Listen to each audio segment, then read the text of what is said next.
नमस्कार। Praveen Kumar Walia chemistry education हम में आपका स्वागत है। आज हम नए अगले टॉपिक की तरफ बढ़ते हैं। माध्यमिक शिक्षा बोर्ड अजमेर केमिस्ट्री में अगला चैप्टर सॉल्यूशन विलियन। अकॉर्डिंग टू बोर्ड 4 नंबर का लेसन है विलियन। सबसे पहले हम विलियन की परिभाषा, दो या दो से अधिक पदार्थों के समांगी मिश्रण को विलियन कहते हैं। यानी दो या दो से अधिक पदार्थ के समांगी मिश्रण को विलियन। समांगी मिश्रण या हम या दो से अधिक पदार्थों को मिला दें तो ऐसे विलियन अपने को मिलते हैं वो समांगी होते हैं। बात करें हम समांगी मिश्रण की तो समांगी मिश्रण से मतलब होता है ऐसा मिश्रण जिसमें विलियन के प्रत्येक भाग में रासायनिक संगठन समान हो, समांगी मिश्रण कहलाता है। देखिए, समांगी मिश्रण या जिसका रासायनिक संगठन के बारे में बात करें, जैसे हमारे पास ये कोई बर्तन है, जार है, बीकर ले सकते हैं। इसमें मैंने पानी डाल दिया और ऊपर से इसमें मैंने चीनी मिला दी। इसी प्रकार से दूसरा मैंने जार लिया, बर्तन लिया, जिसमें पानी और इसमें मिला दी मैंने बालू रेत। दोनों को मिला देंगे हम तो चीनी तो पूर्णतः घुल रही है। आप देखोगे ध्यान से तो सभी जगह इसकी अवस्थाएं समान मिलती है। सभी जगह देखेंगे तो अवस्थाएं समान मिलती है। इसीलिए ये जो मिश्रण है वो समांगी है। जबकि इसमें मैंने बालू रेत मिलाई है। आप बालू रेत को, मिट्टी को देखोगे, कुछ देर बाद मिट्टी यहाँ इकट्ठी हो जाती है, नीचे जम जाती है। इसका मतलब सभी जगह अवस्था समान नहीं है, इसीलिए ये समांगी मिश्रण नहीं है। इसको अपन बोल सकते हैं विषमांगी मिश्रण। क्या बोल सकते हैं इसको? विषमांगी मिश्रण बोल सकते हैं। तो समांगी विलियन की जब बात करें तो मिश्रण जो है वो हमेशा समांगी होना चाहिए, उसे हम विलियन कहेंगे। तो डेफिनेशन दोबारा, दो या दो से अधिक पदार्थों के समांगी मिश्रण को हम विलियन कहते हैं। विलियन के बारे में बात करें तो विलियन को यदि हम शब्दों को अलग करें तो विलियन में एक होता है विलय और एक होता है इसमें विलायक। यानी विलय और विलायक को आपस में मिला दिया जाए तो बनने वाला जो मिश्रण है वो विलियन ही होगा। लेकिन विलय और विलायक, ये इसका मतलब क्या है? विलय क्या चीज है? सबसे पहले हम विलय को देखें। विलियन में जो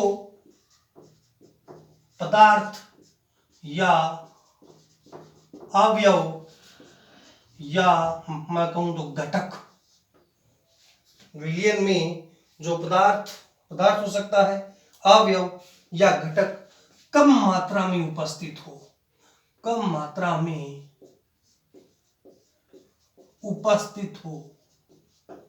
मात्रा में उपस्थित हो विलय कहलाता है। यानी जिसकी कम मात्रा होती है विलय कहलाता है। या अपन इसको ऐसे ही बोल सकते हैं, जिसको गोला जाता है, जिसको गोला जाता है विलय कहलाता है। जिसको घोला जाता है वो विलय कहलाता है। जबकि बात करें हम विलायक की,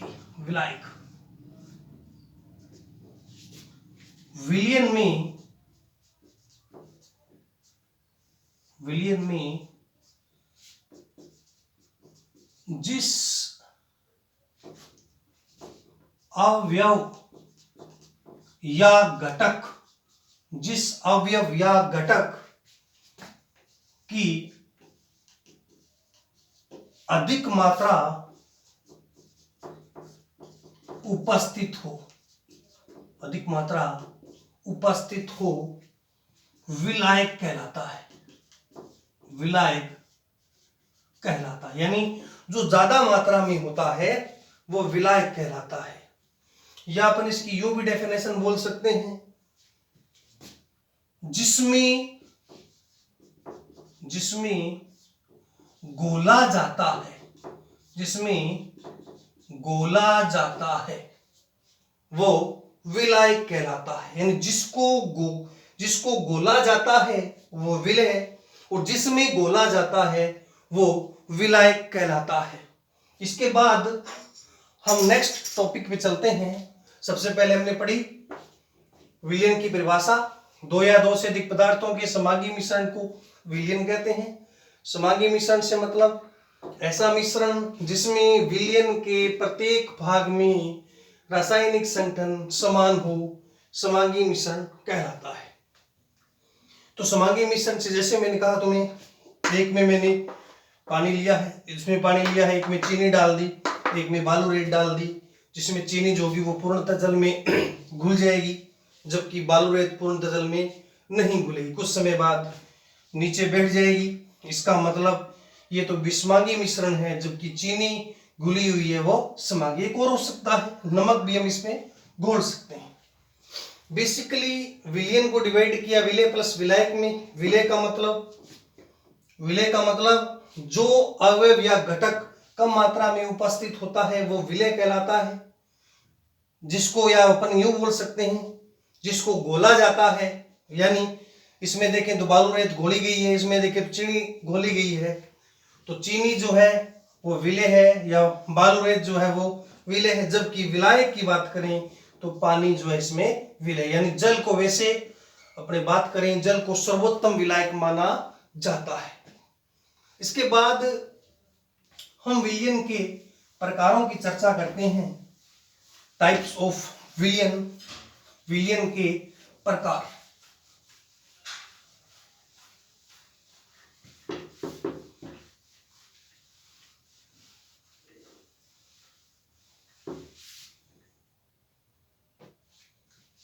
टॉपिक है विलयन के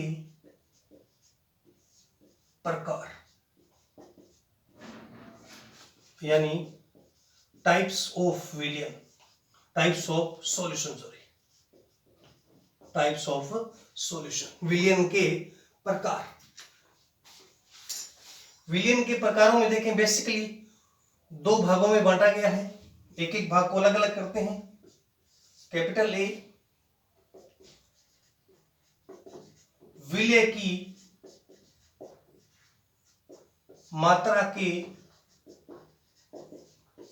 आधार पर, विलय की मात्रा के आधार पर। विलय मतलब अंग्रेजी में बोलते हैं सोल्यूट, सोल्यूट।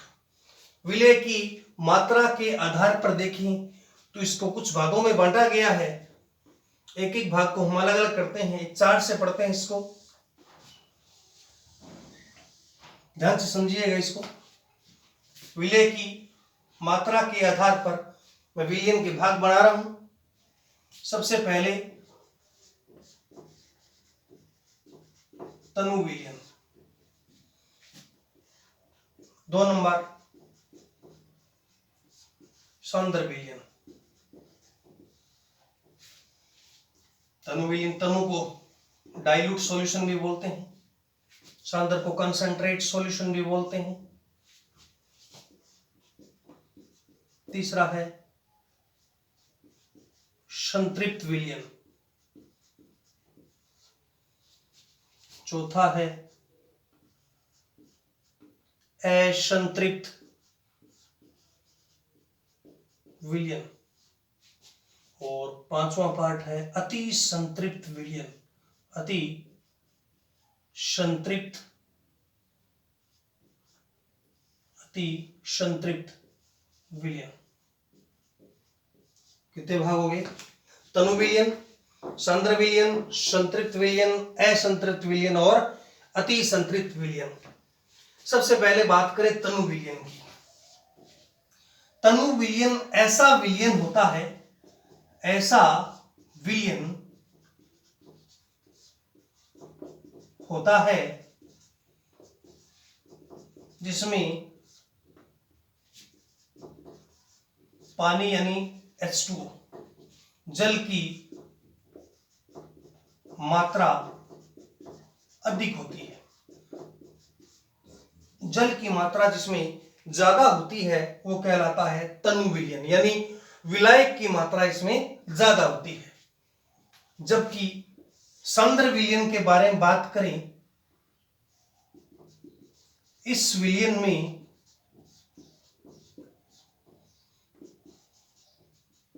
विलय की मात्रा या कहूं तो मैं विलय की मात्रा अधिक या जल की मात्रा कम होती है, जल की मात्रा कम होती है, वो कहलाता है सांद्र विलयन। तनु और जो सांद्र है, ये दोनों शब्द तुलनात्मक शब्द हैं, तुलनात्मक शब्द है जिसको मात्रा के संबंध में व्यक्त करते हैं।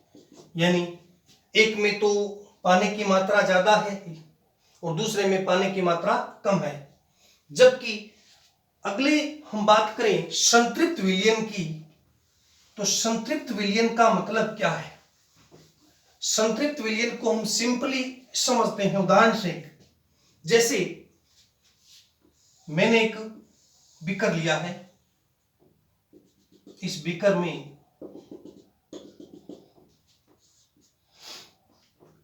में मैंने 1000 ml जल ले लिया, यानी 1 लीटर जल ले लिया। एक दूसरा फिर बीकर लिया मैंने, इसमें पानी की मात्रा मैंने सेम रखी, यानी 1 लीटर मैंने इसमें पानी डाल दिया। तीसरा फिर मैंने एक बीकर लिया, इसमें भी मैंने पानी की मात्रा सेम रखी 1 लीटर। सबसे पहले मैं संतृप्त विलयन के बारे में बात करता हूं।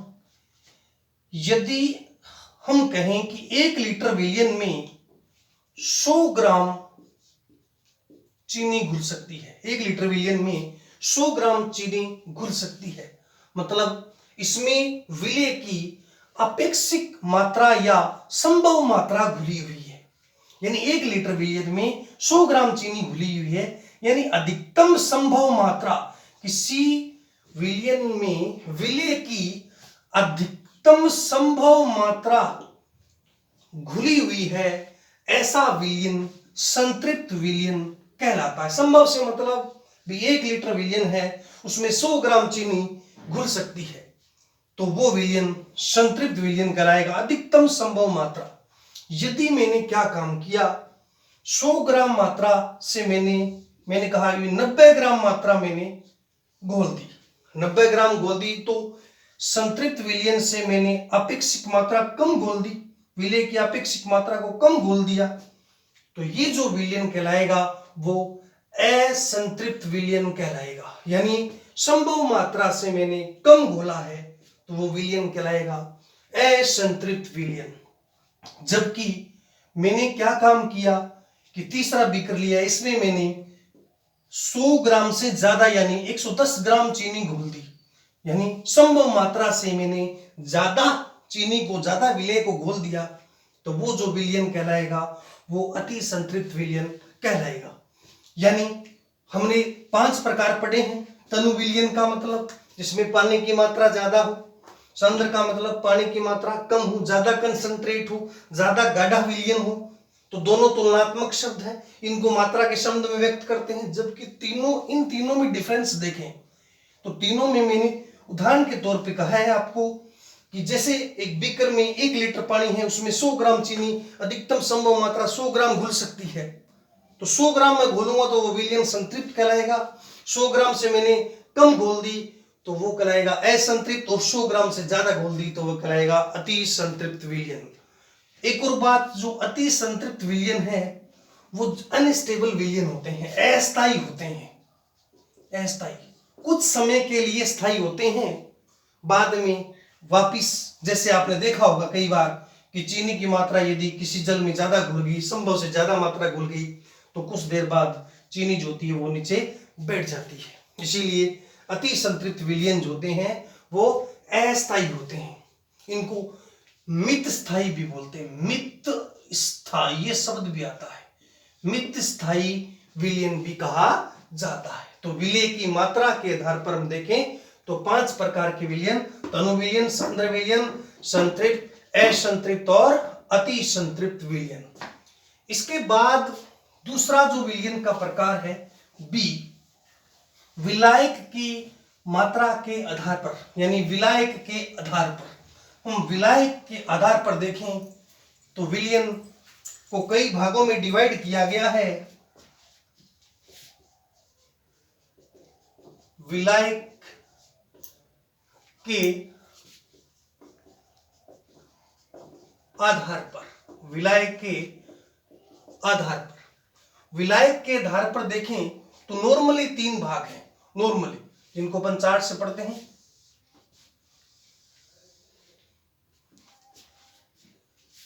एक तो अपना है गैसीय विलयन, एक अपना है द्रवीय विलयन,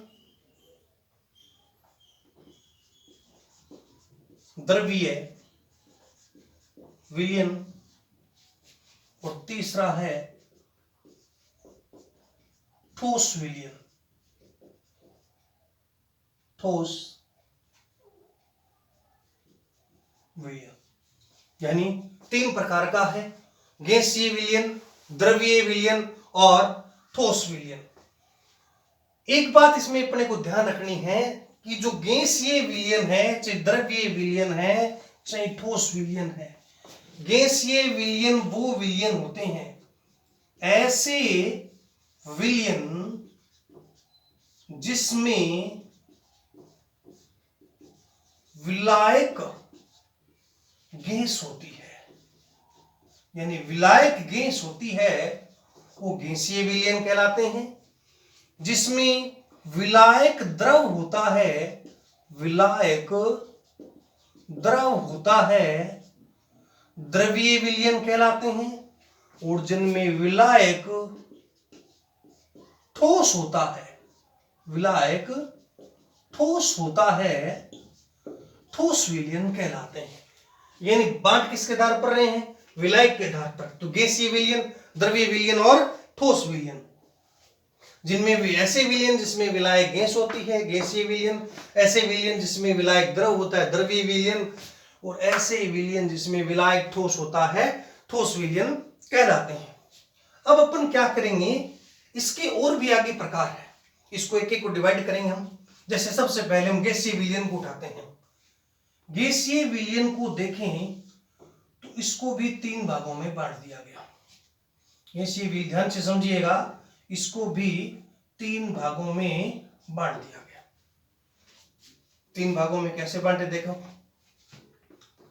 यदि ऐसे लिखता हूं मैं, विलायक प्लस विलय, ध्यान से समझिएगा, विलायक यदि गैस, यानी गैसीय विलयन में विलायक तो गैस होगा ही होगा, दूसरे में भी विलायक क्या होगी? गैस, तीसरे में भी विलायक क्या होगी? गैस होगी। ध्यान से समझिएगा, देखिए एग्जांपल को, प्लस प्लस विलय, विलायक गैस, तो विलय यदि गैस हो, यानी विलय भी गैस और विलायक भी गैस, तो ऐसे विलयन गैसीय विलयन के प्रकार हैं। जैसे विलयन भी गैसीय विलयन के क्या हैं? प्रकार। तो उदाहरण क्या हो सकता है? दोनों ही गैस है, गैस और गैस। उदाहरण होगा 2 गैसों का मिश्रण, यानी 2 गैसों का मिश्रण, जैसे H2 प्लस O2 का मिश्रण, N2 प्लस H2 का मिश्रण। 2 गैसों को मिला दें तो ये फॉलो करेगा कि विलायक भी गैस है और विलेय भी गैस है। यदि विलायक तो गैस है ही, विलेय में लेता हूं द्रव, विलेय ले लिया जाए द्रव, यानी विलायक गैस और विलेय क्या हो, द्रव हो, तो इसका उदाहरण होगा जल वाष्प।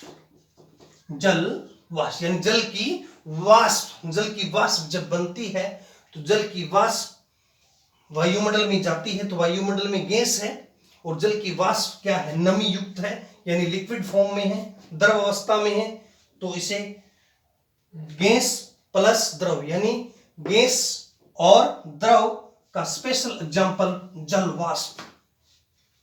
तीसरा गैस प्लस ठोस, गैस प्लस ठोस, जैसे धातु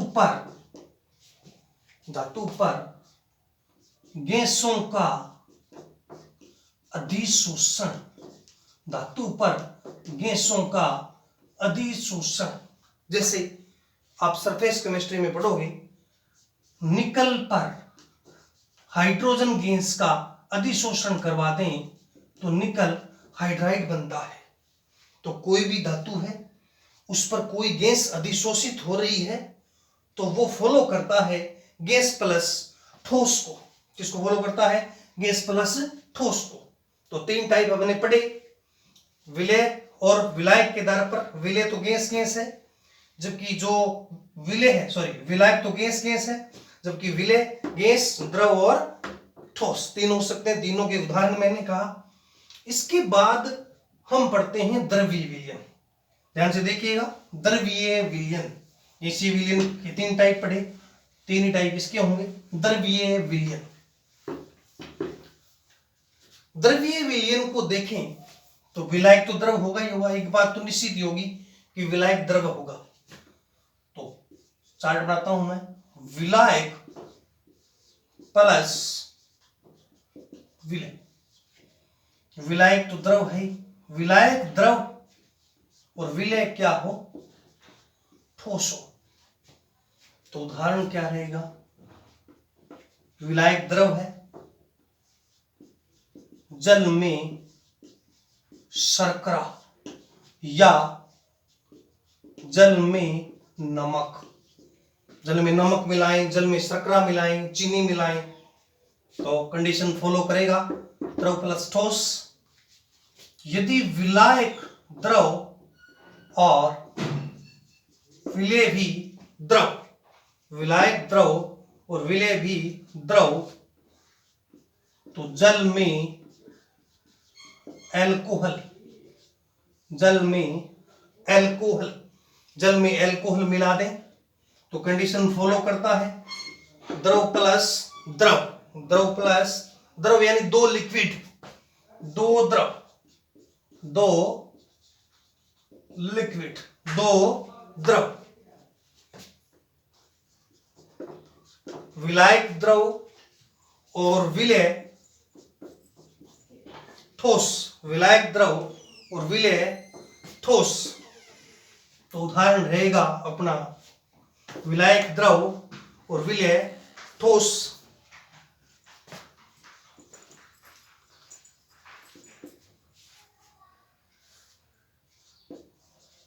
सोने में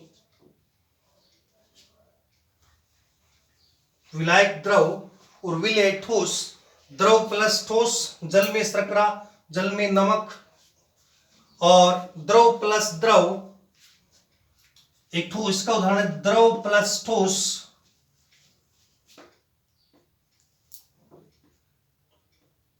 द्रव प्लस ठोस का उदाहरण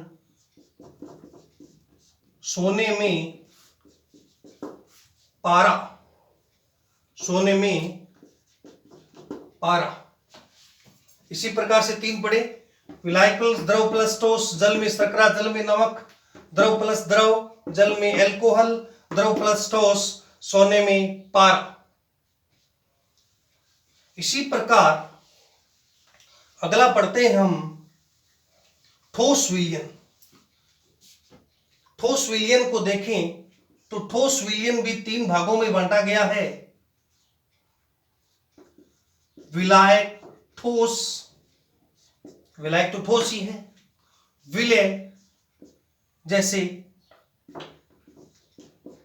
ठोस, ठोस प्लस ठोस, दो धातुओं का मिश्रण, दो धातुओं का मिश्रण, दो धातुओं का मिश्रण, जैसे सोने में तांबा मिक्स होता है। ठोस प्लस गैस, ठोस प्लस गैस, ठोस प्लस गैस का उदाहरण, ठोस का उद्रवपातन, ठोस का उद्रवपातन, ठोस का उद्रवपातन। इसी प्रकार तीसरा उदाहरण देखें हम। उद्रवपातन से मतलब होता है कि कोई भी ठोस है उसको अपन गर्म करें, गर्म करने से सीधा वो द्रव अवस्था में न जाकर के सीधा गैस अवस्था में कन्वर्ट हो जाता है, गैस अवस्था में कन्वर्ट हो जाता है। इसको अपन बोलते हैं उद्रवपातन, उद्रवपातन। तीसरा उदाहरण है ठोस प्लस द्रव, ठोस प्लस द्रव, यानी विलायक क्या है, ठोस है, और द्रव जैसे सोने में पारा हो सकता है, इसका भी एग्जांपल, सोने में पारा यानी ठोस सोना है और उसमें कुछ मात्रा में लिक्विड मिला है, तो ये एग्जांपल भी हो सकता है, सोने में पारा। तो ये कुछ विलयन के दो टाइप्स, दो प्रकार हमने पढ़े। इसके बाद हम अगले टॉपिक का अध्ययन करते हैं।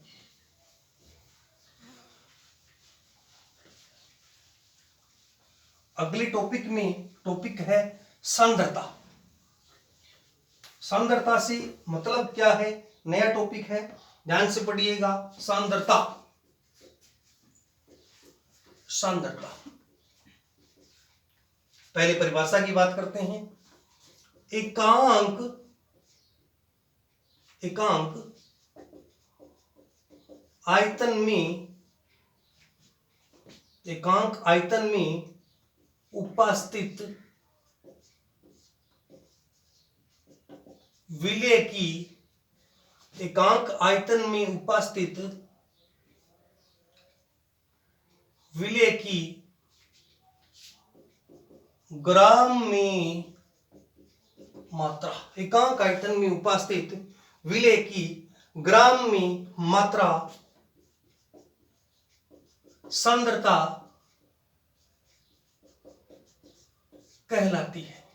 एकांक आयतन में उपस्थित विलय की ग्राम में मात्रा सांद्रता कहलाती है। या एक परिभाषा और सकते हैं, इसकी एक डेफिनेशन और है।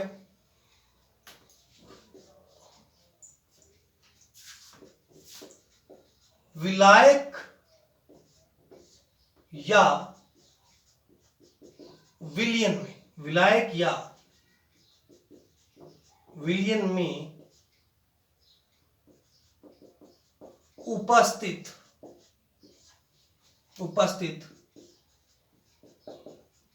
विलय की अपेक्षिक मात्रा, विलायक या विलयन में उपस्थित विलय की अपेक्षिक मात्रा